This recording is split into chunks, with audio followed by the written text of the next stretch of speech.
సభలో ప్రశ్న అడిగి దానికి వివరణ ఇచ్చే సమయంలో వాకౌట్ చేయడం వైసీపీ సభ్యులకు అలవాటుగా మారిందని మంత్రి లోకేష్ ఆగ్రహం వ్యక్తం చేశారు.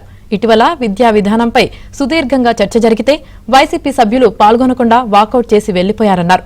దీనికి ప్రతిపక్ష నేత బొత్స సమాధానమిస్తూ సభలో తమకు అవమానం జరగకుండా ఉండేందుకే బయటకు వెళ్లామని బదులిచ్చారు. మాట్లాడితే మరి ఎడ్యుకేషన్ మినిస్టర్ గారు వచ్చి మీరు పారిపోలే, ఆ రోజు మీరు వచ్చి మాస్టర్స్ పెట్టి మమ్మల్ని అవమానపరిచి మమ్మల్ని వచ్చి మెదపెట్టి బయటకు గెండించిన ఏర్పాటు చేశారు. అది చేయలేక మేము వచ్చి ఆ రోజు వచ్చి చెప్పి మేము వాకౌట్ చేస్తాం. ఇది మంచి సాంప్రదాయం కావాలన్నా మా చైర్మన్ గారిని, అది యాక్చువల్గా మేము చైర్మన్ గారిని అవ్వాలి వచ్చి మేము అనాలి సార్ ఇదేంటి సంప్రదాయం అని. అయినా సభ్యుల గౌరవంతో మేమే సభ్యుల గౌరవంతో వచ్చి ఆ రోజు మేము బయటకు వెళ్ళాం. సభ్యుల గౌరవంతో మేము వెళ్ళాం. అధ్యక్ష, నేను కోరేది ఏంటంటే సబ్జెక్ట్ వరకు కన్ఫైన్ అవుతే నో ప్రాబ్లం. లేనిపోని ఆరోపణలు చేస్తే నో ప్రాబ్లం.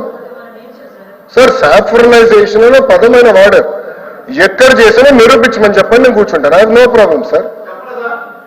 చెప్పండి సార్. కూర్చోండి చెప్పండి. అరే మీరు డిస్కషన్ పెడితే పారిపోయారు భయ్యా, ఎందుకు పారిపోయారు? వాకౌట్ మీరు చేయలేరు మంత్రి గారు.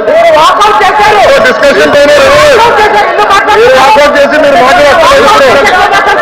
ఏం మాట్లాడతారు? అరే మీరు వాకౌట్ చేసి ఏం మాట్లాడతారు?